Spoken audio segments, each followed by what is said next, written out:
আসসালামু আলাইকুম, রমাদান মোবারক। প্রতিদিনই আমি একটা করে রেসিপি দেওয়ার চেষ্টা করি রমজানে। আজকে আমি একটা ড্রিঙ্কসের রেসিপি দিব। আমি স্ট্রবেরি দিয়ে একটা স্মুদি বানাবো। স্ট্রবেরিটা আমি ডিপে রেখেছিলাম যেন আমার এক্সট্রা আইস ইউজ করতে না হয়, এটা যেন ঠান্ডা হয় এই জন্য। সাথে আমি অ্যাড করব চিনির বদলে খেজুর। আমি খেজুরটা এখানে 4টা খেজুর আমি ভিজিয়ে রেখেছিলাম কিছুক্ষণ আগে। দিব 1 কাপ আইসক্রিম আর হচ্ছে চিয়া সিড অ্যাড করবো আমি সাথে। আমি প্রথমে ব্লেন্ডারে স্ট্রবেরিগুলো দিয়ে দিব।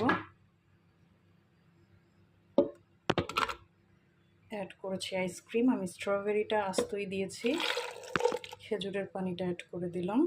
এখানে আপনারা চাইলে ঠান্ডা দুধ ইউজ করতে পারেন। আমি আইসক্রিম ইউজ করেছি একটু টেস্টের জন্য। আর আস্ত দিয়েছি কারণ এটা ডিপে ছিল তো সফট হয়ে আসছে।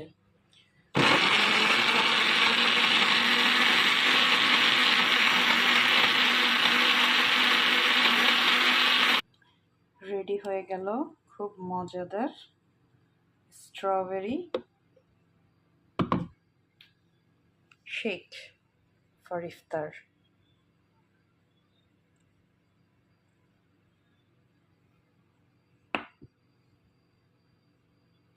তৈরি হয়ে গেল আমার স্ট্রবেরি শেক ফর ইফতার।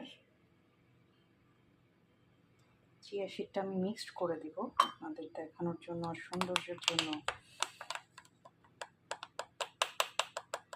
তো রমজানে এরকম একটা ড্রিঙ্কস কিন্তু তৈরি করে খেতে পারেন, আশা করছি ভালো লাগবে।